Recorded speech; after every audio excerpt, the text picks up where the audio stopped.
Hello प्यारे दोस्तों, आज की कहानी है शेर और चूहा की दोस्ती।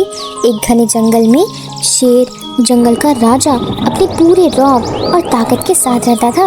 उसकी गरज से पूरे जंगल के जानवर डरते थे। शेर बहुत शक्तिशाली और विशाल था, लेकिन उसके भीतर कभी कभी अकेलापन भी महसूस होता था। वह जंगल के हर हिस्से में घूमता, लेकिन उसके पास कोई दोस्त नहीं था। उस जंगल में एक छोटा सा चूहा भी रहता था। चूहा बहुत चालाक और फुर्तीला था। वह छोटे छोटे जानवरों को अच्छा दोस्त था और हमेशा मदद करने को तैयार रहता था। एक दिन चूहा खेलते खेलते शेर की गुफा के पास पहुंच गया और शेर को गहरी नींद में सोने की आदत थी। चूहे को शेर की ताकत और उसकी गरज से डर लगता था, लेकिन आवाज साहसी वह महसूस कर रहा था। चूहे ने सोचा, आज शेर सो रहा है, चलो इसे थोड़ा परेशान कर दो।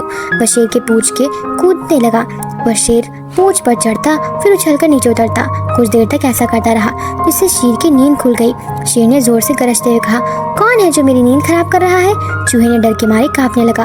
उसने सोचा कि अब तो शेर उसे खा जाएगा। शेर ने अपनी बड़ी बड़ी आंखों से चूहे की ओर देखा और अपने पंजों को पकड़ लिया। चूहे ने डरते डरते कहा, महाराज, मुझसे गलती हो गई, कृपया मुझे छोड़ दीजिए। मैं छोटा सा हूँ और आप ही किसी काम का भी नहीं। अगर आप मुझे छोड़ देंगे तो मैं आपका आभार मानूंगा। शेर ने हंसते हुए कहा, तुम जैसे छोटे जीव से मुझे क्या ही मदद मिल सकती है? तुम मेरी कोई मदद नहीं कर सकते। लेकिन चूहे की मासूमियत और विनम्रता देखकर शेर ने उसे छोड़ दिया और कहा, जाओ, मैंने तुम्हें माफ किया, लेकिन याद रखना, शेर को परेशान नहीं करना चाहिए। चूहे ने खुश होकर भाग गया और शेर को धन्यवाद दिया। उसने वादा किया कि हमेशा शेर का आभार मानेगा।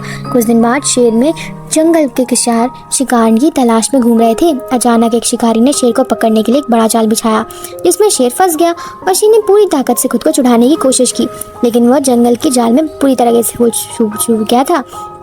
उसी समय शेर की गुर्राती हुई आवाज़ सुनी चूहे ने, तो उसने जाल काटने के लिए तुरंत मदद मांगी। उसने वादा किया था और कहा, महाराज, चिंता मत कीजिए, मैं आपकी मदद करूंगा। शेर ने चूहे को देखा और थोड़ी उम्मीद जताई। चूहे ने अपने नुकीले दांतों से जाल काटना शुरू किया। थोड़ी ही देर में उसने जाल को काटकर आज़ाद कर दिया। उस दिन के बाद शेर और चूहे के बीच गहरी दोस्ती हो गई। अब शेर और चूहा अक्सर एक दूसरे के साथ समय बिताते थे और शेर ने चूहे को अपना छोटा भाई माना। इस कहानी से हमें यह सीखने को मिलता है कि हमें किसी को आकार या ताकत से नहीं आंकना चाहिए। असली दोस्ती और मदद का महत्व दिल से होता है और किसी छोटे साथी की मदद बड़े बड़े संकट में काम आ सकती है। दोस्तों, यह थी आज की स्टोरी। मिलते हैं अगले वीडियो में। देखने के लिए धन्यवाद।